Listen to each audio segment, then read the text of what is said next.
I can see his face. I would like to take this opportunity, welcome back everybody, and I'd like to take this opportunity to welcome our next speaker, Dr. Omar Al Omari from the Oman. Thank you. Thank you so much. I will present my lecture today using the share screen as I recorded. I will be available to answer any of your questions once my presentation is over.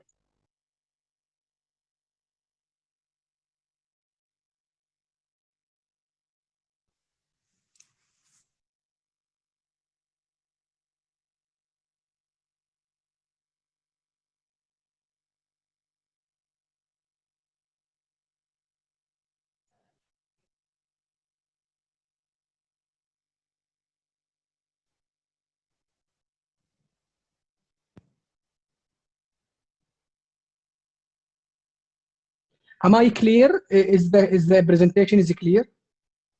Yes, thank you. We Yes, can hear the you. presentation's appeared.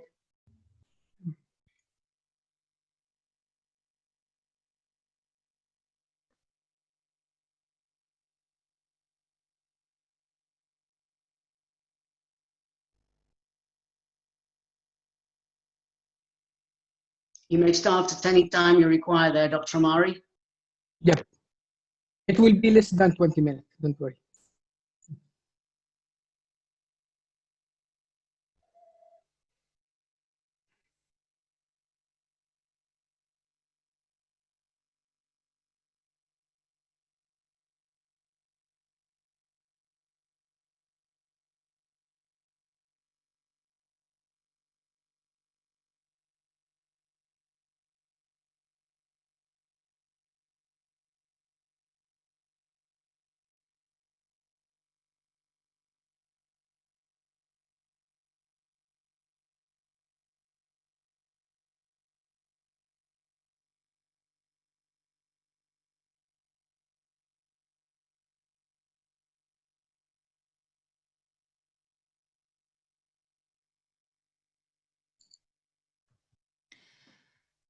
Excuse me, Dr. Omari.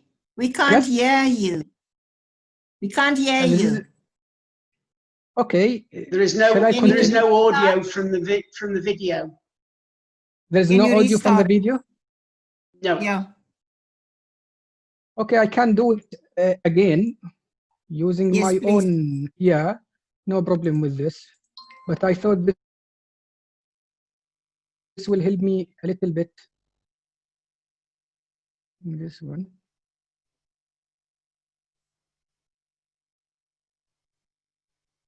Can you see the new PowerPoint? Or shall I share it? We see the PowerPoint. If you can start from the beginning, but there's no, we can't hear you. There's nothing, no recording. Okay. We can't hear you. Let me try it again.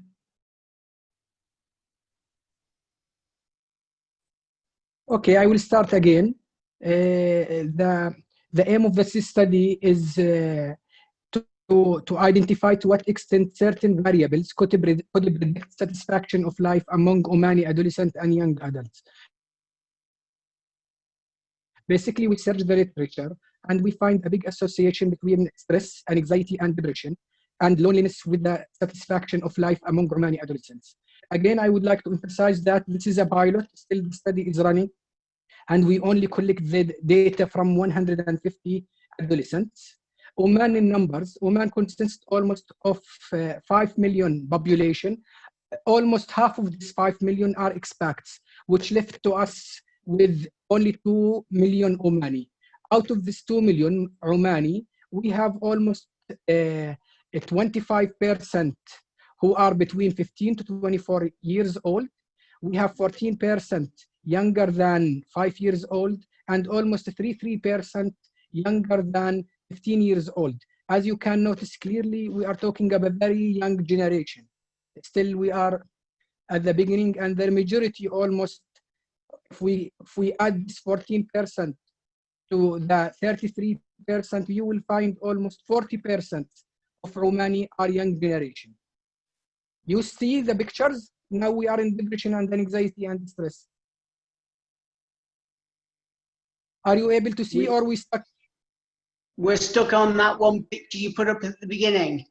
Okay, so I need to close this one. And okay, and share this one. Good now? We've just got a black screen at the moment, but hopefully something's going to happen. Yep, good now. Okay. Depression, anxiety, and stress. Great. As I mentioned, we check the literature basically, and we find a big association between depression and anxiety and stress and certain demographic variables and loneliness with the satisfaction of life.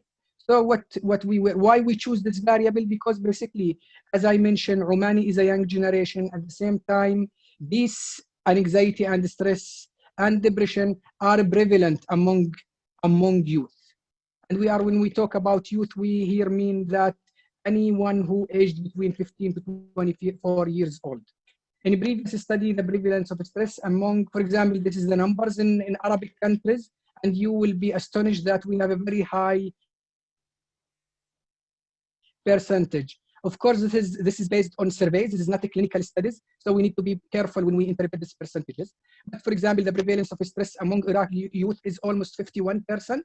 The prevalence of anxiety among youth in Omani almost 17%, in Jordan 42%, and in Iraq 41%, and in Saudi Arabia reached up to 63.5%.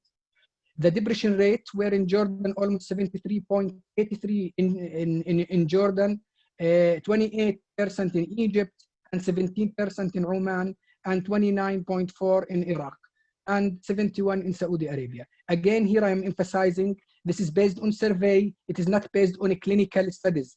So we need to be careful when we justify this results. And the researcher used different type of surveys, like depression scale, the DAS scale. There is a variety of scale has been used throughout these studies. So, and the sample size, having an issue with that sample size. So we need to be cautious and careful when we analyze these percentages. Anyway, the loneliness again, unfortunately, I was unable to find any Arabic study which investigate the level of loneliness among the youth. However, the English study indicate clearly that we have also a very high level of loneliness among individuals who are young. Loneliness can be defined as perceived inconsistency between the social needs of individual and degree to which those needs are fulfilled by meaningful social interaction. And when we try to interpret or analyze the definition, we are talking about three different or distinct constructs. Here we are talking about deficiency in personal social relationship, and we are talking about the personal experience of people, and at the same time, this personal experience result of any pleasant or undistressing experience. Of course, when we look at the loneliness, we are talking about either social or emotional loneliness. And here we are talking about equality of life, which is a good indicator for quality of relationship, not a quantity of relationship. Sometimes you have many of your friends, but the quality of the relationship with your friend is not up to that good level, so still you feel in loneliness. And here we are talking about emotional loneliness. So as well, we try to investigate this one. As I mentioned, I did not find any Arabic study talk about loneliness. I find a very good resources from New Zealand, and we found that the highest rate of loneliness compared to other individuals was among youth. And by the way, also among the geriatric, among youth, we have high level of loneliness, and among elder people, still we also have high level of loneliness. The prevalence in loneliness in childhood and adolescent range from 3 to 22%. And here I think this one in New Zealand again, and that one in United Kingdom, almost 2.5 million of adults reported feeling of lonely with youth at a greater risk than the older group. So this is the fourth variable that we pick to enter to our model. Satisfaction of life. Satisfaction of life will be our dependent variable that we are going to predict. Satisfaction of life is an important contributor to the quality of life. It gives you a good indication about the quality of life that the youth in Oman that they are experiencing currently, even though it is a broad and non-specific subjective prescription. Life satisfaction is a predictor of mortality, psychiatric morbidity, and long-term risk of suicide. So if you have a good quality of life or satisfaction of life, you will be away to some extent from certain psychiatric morbidity, and the youth will, the suicide rate from our perspective. Ragad, we are able to hear you. Okay, so basically, the literature say that all these four variables: the academic demand, the new lifestyle choices, the easy access to alcohol and other substances, and the minimal adult supervision may contributing to the quality of life or satisfaction of life among youth. Just to be in the same page, we identify youth to be very clear as the developmental stage between 15 and 24 years age. And when we talk about 15 to 19 in particular, at some extent to 21 years of old, we are talking about adolescents. And I'm sure you are aware that we are talking about rapid physical and psychological changes and in developing identity, and any unexpected psychological or emotional or social event will have a great impact in the evolving identity of that adolescent. So we need to be careful and we need to maintain their psychological well-being. So again, our aim was to identify to what extent certain variables could predict the satisfaction of life among Omani adolescents. What we use a cross-sectional study design. Basically, we upload a Google form, we construct a Google form, and then we have the link, and we circulate this link through WhatsApp group, Facebook, social media platform, and to all adolescents that we can reach them. So far, we have only 155 youth who answer our survey, and still the data collection are running. Ethical approval was obtained from the study site prior to the data collection. Our study is in line with Helsinki Code of Ethics and Belmont Code of Ethics. Respondents were informed that their participation was voluntary and that they could withdraw from the study at any point to choose not to answer any question. Of course, our study was anonymous. We were unable to know who will answer or who answered our survey. So the confidentiality issue and anonymity was maintained, and it is double anonymous. We don't know. We send it and the people start using it and send it to others. So we basically, we don't know who is going to answer the survey. And this, we will talk later at the limitation of the study, that maybe anyone can answer the study. The study measurement that we are going to use, we use several variables here. First of all, we used some demographical variable like age, gender, level of education, previous history of depression or anxiety, history of medication for depressive syndrome, any daily internet use, and the chronic illnesses, any available chronic illnesses. All of this, we believe that the medical history have a great impact on the feeling of satisfaction of life and in the feeling of loneliness. And we used one of the most popular survey. This survey developed in Australia and available in public domain, called DAS, the Arabic short form of, and by the way, it is also available in many versions, in English, in Arabic, and in many languages. The Arabic short form of the depression, anxiety, and stress scale was used to assess the level of depression, anxiety, and stress. It has 14 items. Of course, we use the short version of the DAS. The big version of the DAS almost having 53 items, measured on the 4-point Likert scale, in which 1 refer to did not apply to me at all, and 3 refer to apply to me very much or most of the time. Higher score indicates higher level of depression, anxiety, and stress. The construct validity and reliability was established. And as mentioned, the good thing about this survey that we use today in our article, in our research, all of them valid, all of them translated by the originator of the research. So they have a very high level of validity and reliability.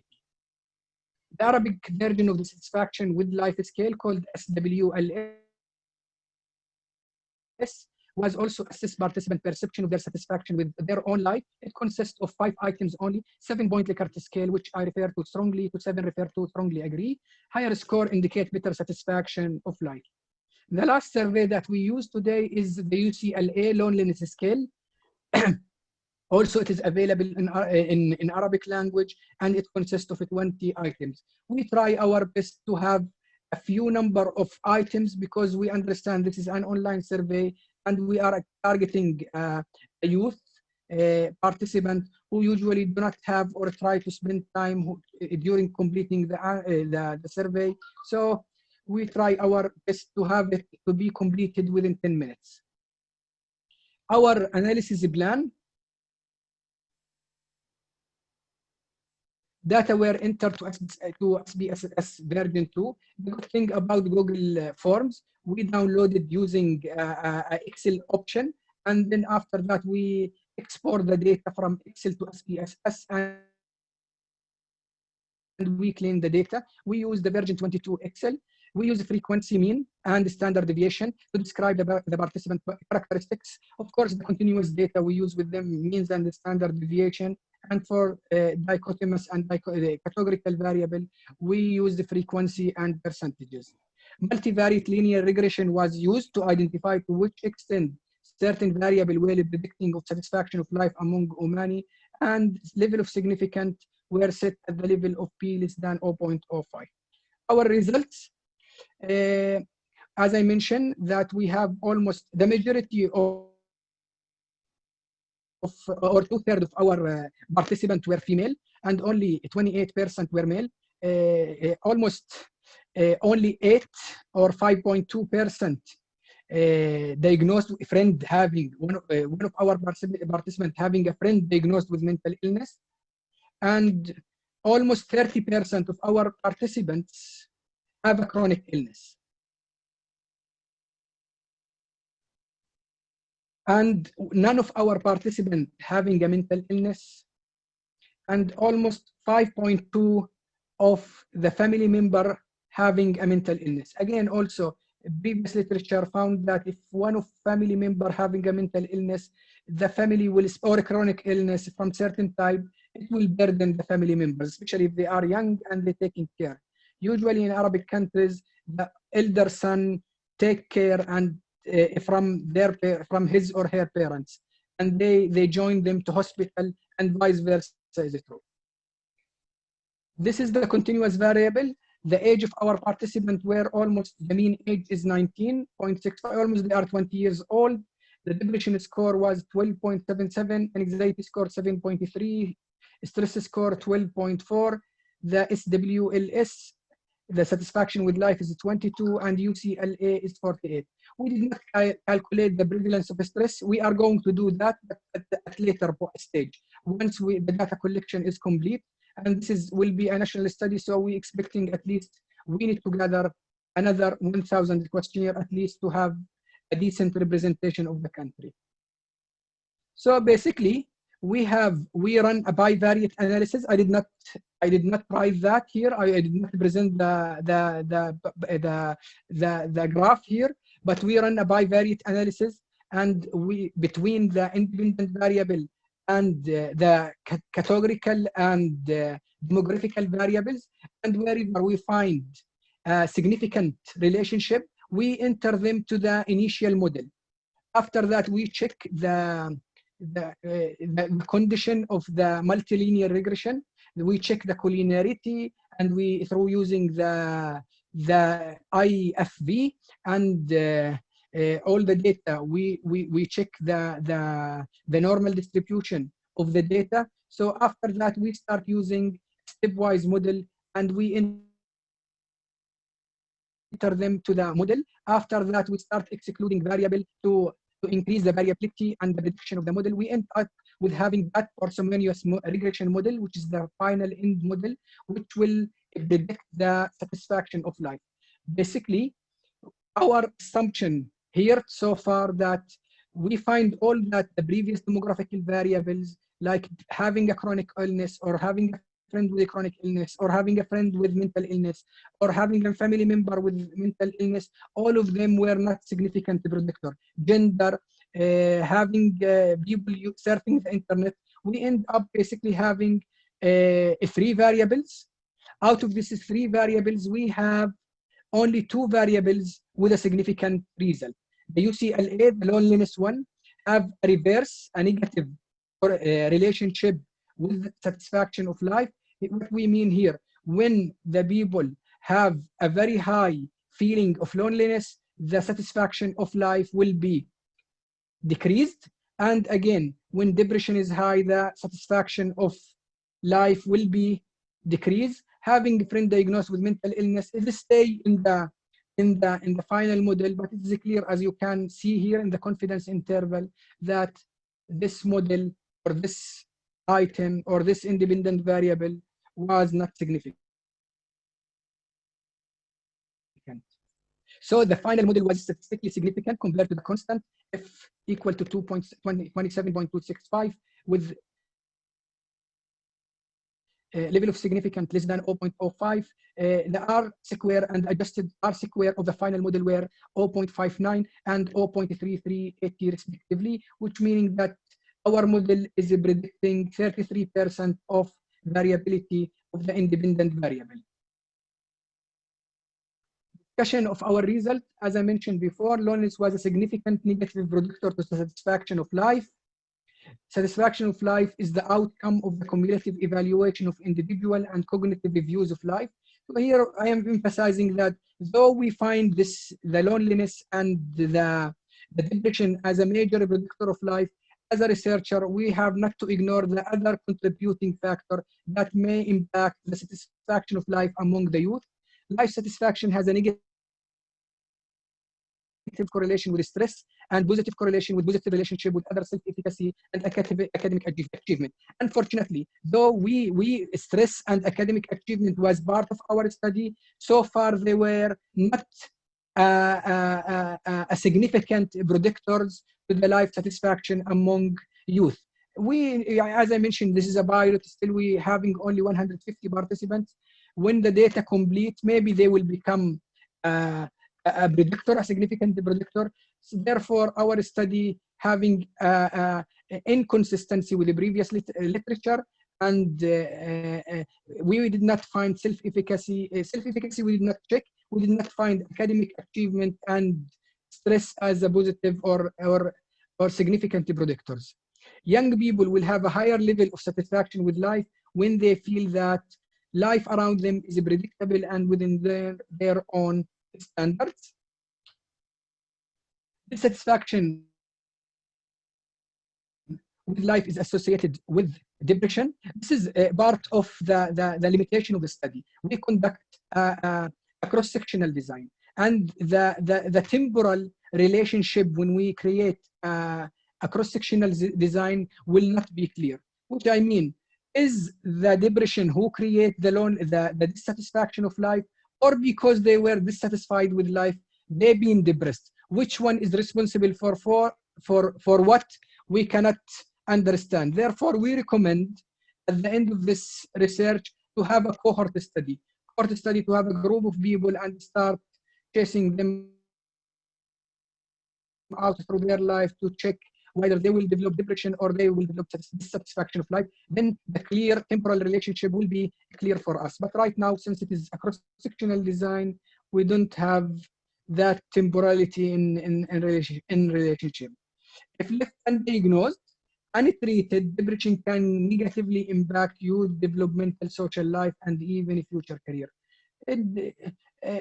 Depression is an enemy and is one of the prevalent mental illnesses, and it can lead to many negative effects like poor academic achievement, poor friendship, substance misuse and abuse, suicide attempts, and it can also, they find it connect with chronic illnesses. So when we talk about depression, we need to be very careful, and especially here we put loneliness and depression. Though it is not one of our main findings, but we find and we support the previous literature that depression and loneliness is a very close friend to each other. Once someone have some depression, they tend to self-isolate themselves and they start to be emotionally and physically isolated from people. And we have to not forget that we currently discussing this research finding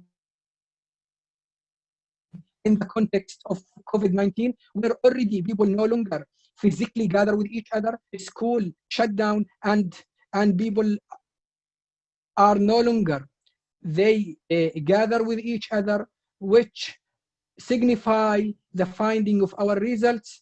Therefore, we recommend that healthcare team members need to assess and provide a holistic approach to care, that they need to evaluate the current biopsychosocial dimension of young people's lives and provide them with the biopsychosocial care to increase their satisfaction of life.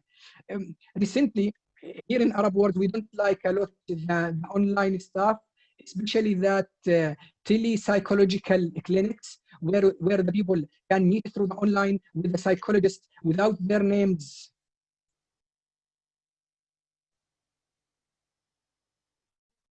Okay, 2 minutes, give me, not 5 minutes. Where the people can gather with each other and they can express their feelings in an anonymous way without knowing them. And we encourage the government to adopt this style of mental health care, where people can meet with their psychologist in a confidential way, especially that we have here, especially in the Arab countries, that we have a stigma around all the people who have a mental illness who are willing to visit a psychologist. Again, we already discussed some of our study limitation. This study has some limitation related to the cross-sectional design, which does not allow for a temporal sequence between the variables.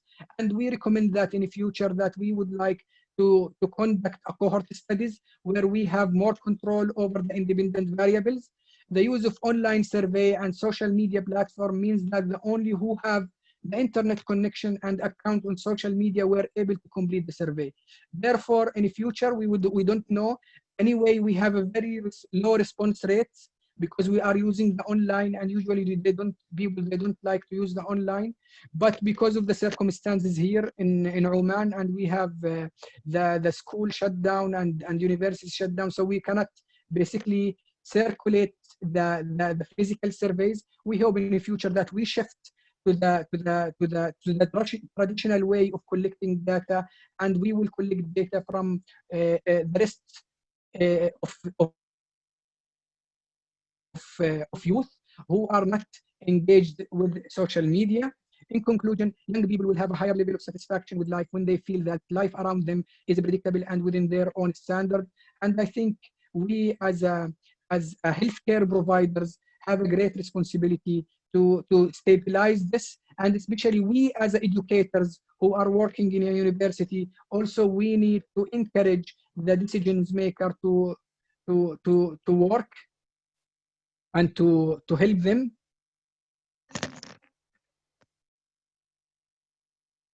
Anyone able to hear me? Are you guys able to hear me? No sounds from this video. Are you able to hear me? Tong? Coming through loud and clear. Yes, we can hear you. Okay, so I will ignore this notion. Okay, health organization in collaboration with the virus sector are recommended to apply psychological first aid and design appropriate educational program. I like this back to my work in Australia, that psychological first aid is a very nice piece of work that we adopted in WA in Western Australia in Perth, and it was very nice, and it helped our students in university a lot to reduce their stress and to reduce their emotional charge. Especially we are in a nursing field, and it is the work in nursing is very stressful. Basically, students have to be in the morning in clinics or hospitals. Afternoon, they have to do their theory courses, and in the evening or in the night, they have to do more shifts in the hospital. So it is a demanding career. Therefore, when we tried the psychological first aid, it was very helpful to our students. Lastly, this is the place where I come from, Oman. At the right corner, we have our hospital, the Sultan Qaboos University Hospital, and at the left, bottom corner, we have this cohort of a student who are going to graduate, and they are doing the oath taking. And lastly, thank you so much for your kind listening.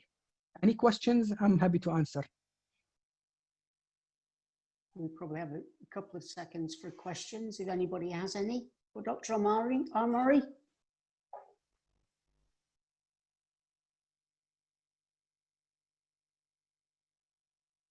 We don't appear to have any questions for you, Dr. Omari.